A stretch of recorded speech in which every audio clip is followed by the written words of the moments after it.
Dad's silent revenge. My son's future mother-in-law called me worthless trash in front of 200 wedding guests before I could even process the humiliation. I watched my son Brandon look at his bride, see her laughing, and stop the wedding with 5 words that changed everything. This wedding is over. Everyone leave. The room went dead silent. I thought that moment was the worst thing that could happen to me. I was wrong. What we discovered the next morning would destroy a family and expose a scheme so twisted it still makes my blood boil. My name is Tyler Mitchell, and I'm 59 years old. That Saturday morning, I had no idea I was walking into a disaster that would tear apart everything I thought I knew about family. Let me back up a bit so you understand how we got there. I've been a widower for 6 years now. My wife Shane died of a heart attack while we were working together in my workshop behind the house. One minute she was handing me a wrench and laughing at some joke I'd made about the neighbor's dog getting into our garbage again. The next minute she was gone, just collapsed right there between the workbench and the table saw we'd saved up 3 years to buy. Brandon held me while I fell apart at the hospital. He planned the funeral when I couldn't even remember to eat. Made the arrangements, called Shane's sisters in Pennsylvania, handled everything while I sat in that workshop staring at her coffee cup still sitting on the windowsill. After that, it was just him and me against the world. The workshop became my refuge. Shane and I had built it together over 20 years, planning to spend our retirement there, making furniture for the grandkids we hoped we'd have someday and fixing things for the neighbors. Every tool had a story. The router Shane bought me for my 45th birthday. The scroll saw we found at an estate sale and spent a weekend getting running again. The workbench we built from plans Shane drew up herself, measuring twice and cutting once like her dad taught her. It sits on 2 acres of land that's been in my family for 40 years. My dad bought it when land was cheap and nobody wanted to live this far from town. Now developers circle it like vultures, but it's mine, free and clear. Paid off the mortgage the year before Shane died with money from a contracting job that took me away from home for 6 months. She used to joke that the land would be worth more than our marriage if I kept taking jobs like that. So when Brandon met Crystal Manning 2 years ago, I genuinely wanted to like her. She seemed sweet enough at first. Pretty girl with blonde hair and one of those bright smiles you see in toothpaste commercials. Worked in marketing for some company downtown, always dressed nice even when she came over for Sunday dinner. But there were little things that bothered me right from the start. Like how she'd walk through my workshop and wrinkle her nose like something smelled bad. I keep that place clean. Shane made sure of that, and I've kept up her standards. Or how she'd pick at the pot roast I'd spent all afternoon making and say things like, "Tyler, you know they make these really good frozen dinners now that taste almost homemade." Or when she'd suggest Brandon should help me update my living situation now that he was getting serious about someone. Update it how I'd ask. Well, she'd say, maybe it was time I thought about something smaller, more manageable. Maybe one of those nice retirement communities where I wouldn't have to worry about yard work and maintenance. The thing is, I don't want someone else maintaining my life. This house, this workshop, this land, it's not just property. It's where Shane and I plan to grow old together. It's where we were going to teach our grandkids how to use tools properly and show them which trees are good for climbing. Every board in that workshop, every flower Shane planted around the house, every improvement we made together over 25 years of marriage, it all means something. But the real problem wasn't Crystal. It was her mother, Brenda Manning. Brenda was the kind of woman who walked into every room like she owned it and everyone in it owed her rent. Big hair that probably took an hour to get right every morning, expensive clothes that she wore like armor, and loud opinions about everything from politics to the proper way to arrange a dinner table. She was a real estate agent, always talking about properties and investments and who was buying what, where, and for how much. The first time Brandon brought her and Crystal's dad Gary over for dinner, Brenda spent the whole evening evaluating my house like she was already listing it. She'd run her hand along the kitchen counter and say things like, "Original Formica, how charming," in a tone that made charming sound like a disease. She looked around my living room, the furniture Shane and I had bought piece by piece over the years, the family photos on the mantle, the Afghan Shane's mother crocheted for us as a wedding gift, and said, "So this is where Brandon grew up." Interesting. That word, interesting. Same way you describe a car accident or a weird smell you couldn't identify. But I kept my mouth shut because Brandon looked happy and that was all that mattered to me. Gary seemed like a decent enough guy, actually. Quiet, worked as an electrician, mostly just nodded along with whatever Brenda said. He had these sad eyes like a dog that's been kicked too many times. I felt sorry for him. Marriage shouldn't make you disappear like that. But some women have a way of making their husbands smaller every year until there's nothing left but an echo. Over the next year, Brenda made little comments that got under my skin like splinters you can't quite dig out. "Tyler, have you thought about what happens to all this land when you're gone?" She'd ask while we were sitting around my dinner table. It would be such a shame to see property like this, tied up in probate court while Brandon tries to figure out what to do with it. Or she'd walk around my workshop, picking up tools and setting them down in the wrong places, talking about how much space was being wasted on hobbies when the land could be put to better use. My friend Janet works with a developer who specializes in residential subdivisions, she'd say, running her finger along Shane's workbench like she was checking for dust. They're always looking for good lots in established neighborhoods. We could get you a fair price, help you downsize to something more manageable. Every time she brought up selling, I'd tell her no thanks, I was happy where I was. But she kept pushing like water finding cracks in a foundation. Think about Brandon's future, Tyler. That money could help him and Crystal get started properly. Buy a nice house in town instead of worrying about maintaining all this space. The way she said space made it sound like a disease. Like having room to breathe and work and remember was somehow wrong. Gary would just sit there during these conversations, staring at his hands or out the window, never saying a word. I started wondering if he even had opinions anymore, or if Brenda had worn them all away over the years. The wedding planning started in earnest about 6 months out. Crystal wanted everything perfect, which I understood every girl dreams about her wedding day. But perfect to Crystal seemed to mean expensive, and expensive to Brenda meant opportunity. I offered to help where I could. Paid for the rehearsal dinner without being asked, which set me back $3,200 but seemed like the right thing to do. Spent weeks in the workshop making Crystal a jewelry box from white oak Shane and I had been saving for something special. Hand-cut dovetail joints, brass hinges I ordered special from a catalog, even lined it with velvet Shane had picked out years ago for a project we never got around to finishing. When I gave it to Crystal at her bridal shower, she opened it and said, "Oh, how rustic." The other women cooed and said nice things about the craftsmanship, but I caught the look Brenda shot her daughter. Not appreciation, calculation. 2 weeks before the wedding, something happened that should have been a warning. I came home from the hardware store and found my front door unlocked. I always lock that door, even when I'm just running to town for 20 minutes. Always. It's habit from living alone and having valuable tools in the workshop out back. I checked the house room by room, looking for signs someone had been inside. Nothing seemed obviously missing or out of place, but something felt off. The coffee mug I'd left by the kitchen sink was on the other side, next to the dishwasher. The mail on my desk was stacked differently than I remembered. Small things, things you might miss if you weren't paying attention. The workshop looked normal too, but when I really studied it, I noticed my filing cabinet was open just a crack. I keep my important papers in there, deed to the property. Insurance documents, Shane's death certificate, my will. Everything was still there, but the folders weren't quite in the same order. Maybe I was getting paranoid in my old age, I thought. Maybe I'd just forgotten to lock up, moved things around myself and didn't remember. Stress does funny things to your mind, and wedding planning had everyone on edge. But it nagged at me. That night I called Brandon to tell him about it, just to get it off my chest. "Dad, that's weird," he said. "You want me to come over and check things out?" No, I told him. Probably nothing. Just me being jumpy. "Well, if it happens again, call me right away, okay? And maybe we should think about getting you some security cameras or something." I said sure, we'd talk about it after the wedding. No point stirring up drama when Crystal was already stressed about flowers and catering and whatever other details were keeping her up at night. The wedding was set for the Grand Oak Country Club, a fancy place about 15 minutes from town that I'd driven past 1,000 times but never imagined setting foot in. The parking lot alone was bigger than some people's entire properties, filled with cars that cost more than I made in 2 years when I was still working. Crystal wanted a big wedding, and Brandon said he'd make it happen for her. The guest list kept growing every week. People I'd never heard of, business contacts of Brenda's distant relatives flying in from other states. By the final count, we were looking at almost 200 people. I bought a new suit for the occasion, the first one I'd owned since Shane's funeral. Navy blue wool from the department store, nothing fancy but respectable.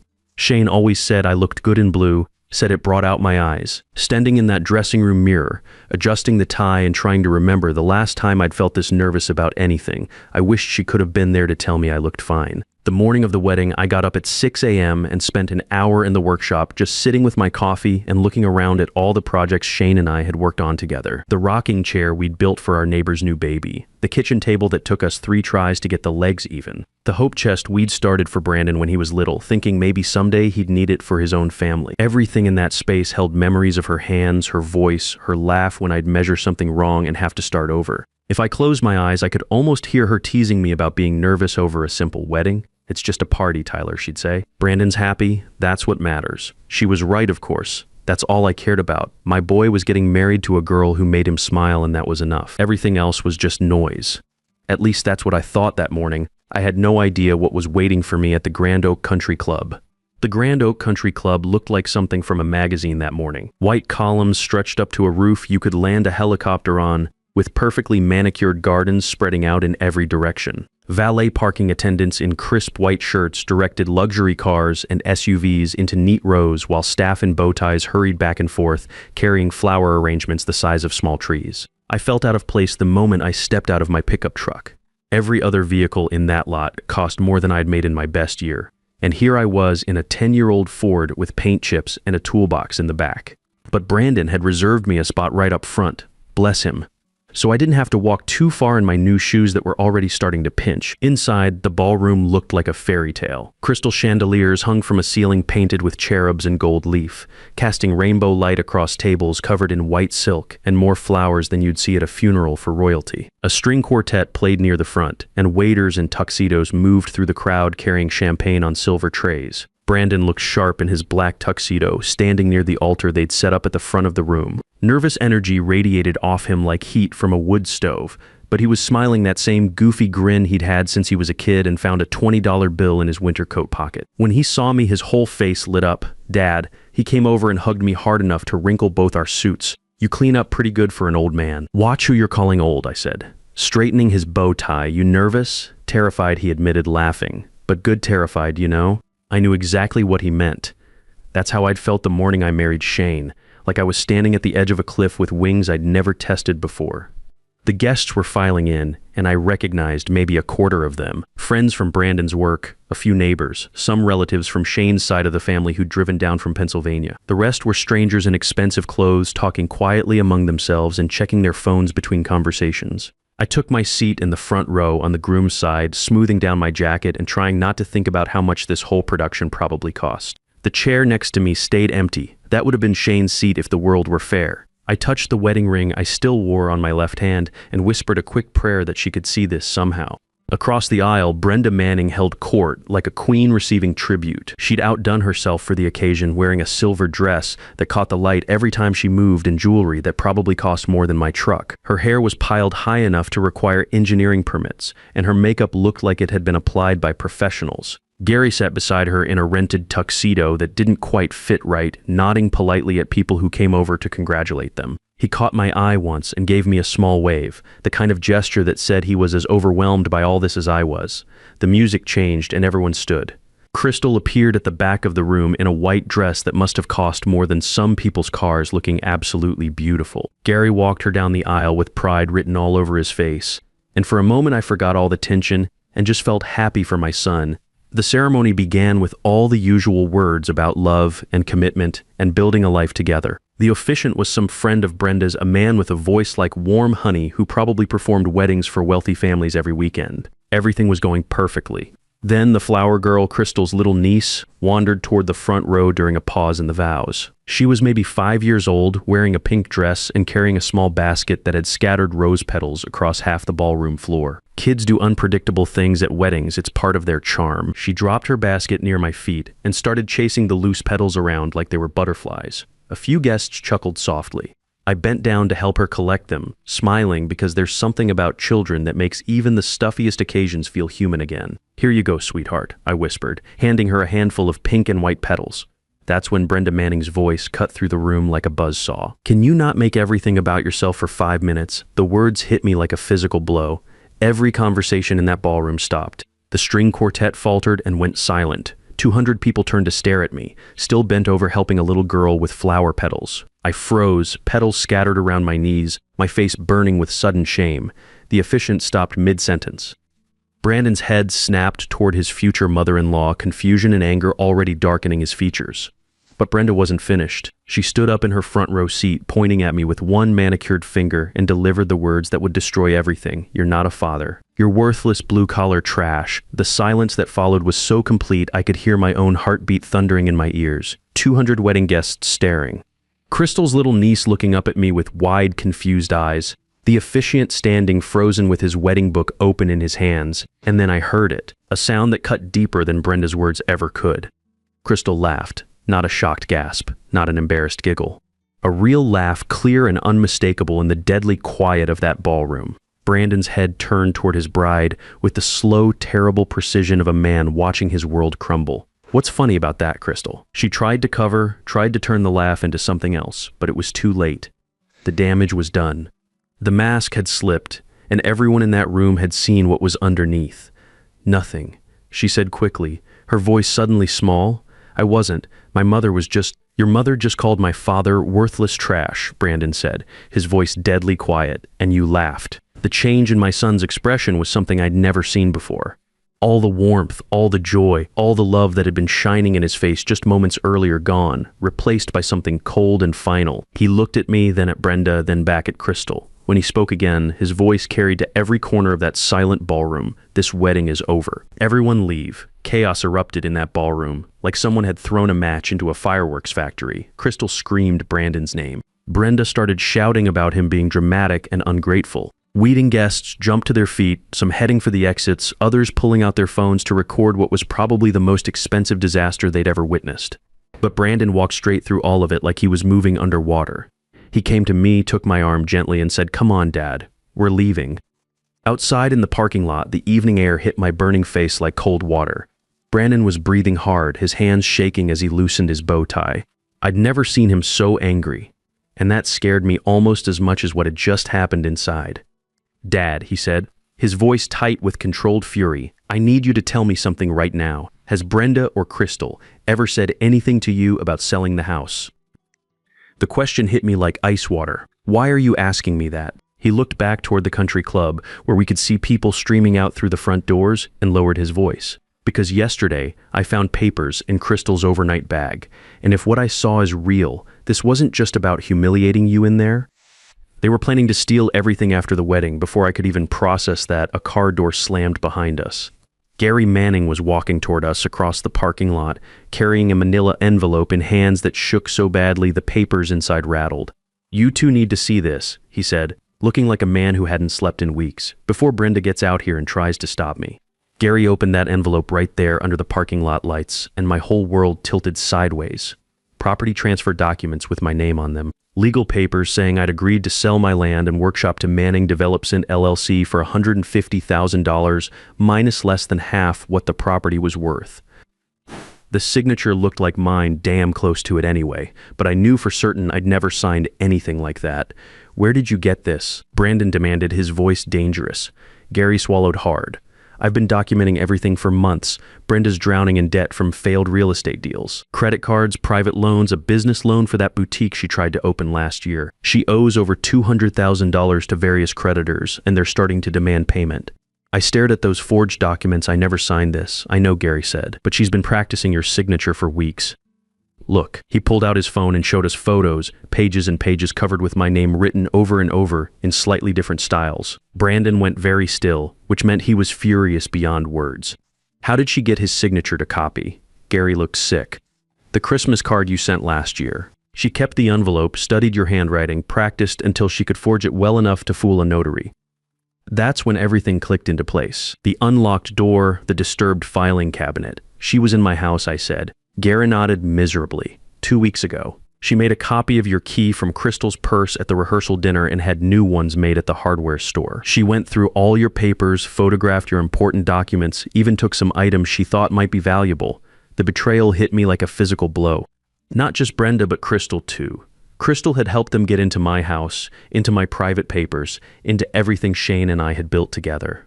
What did she take? I asked, though I wasn't sure I wanted to know. Gary pulled out more photos on his phone. Pictures of my desk, my filing cabinet, documents spread across my kitchen table like someone had been conducting an inventory. "She's got copies of your deed, insurance papers, even your medical records, everything she needed to make this fraud look legitimate." Brandon was reading through the transfer documents with the focused intensity of an engineer examining blueprints. "This says the sale was supposed to be finalized next week. Right after the honeymoon, that was the plan," Gary confirmed.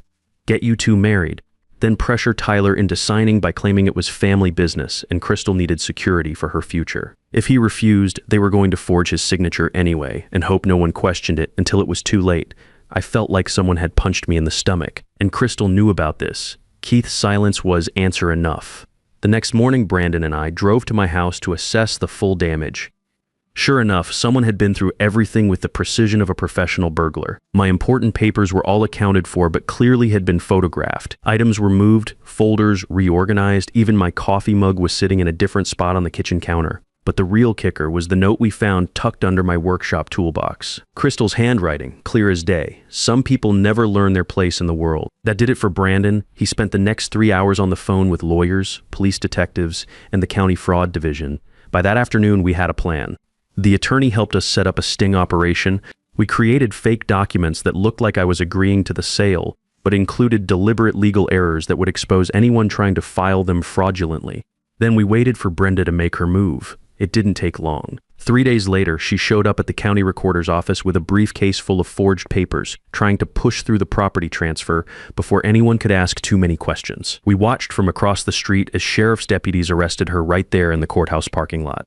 The look on her face when she realized she'd been caught, shock, rage, and something that might have been fear, was worth every moment of humiliation she'd put me through. Crystal got arrested 4 hours later when they searched her apartment and found the practice signature sheets along with copies of my personal documents. She tried to claim she was just helping her mother with family planning, but the evidence was overwhelming. The trial lasted 6 months. Brenda got 2 years for fraud and forgery.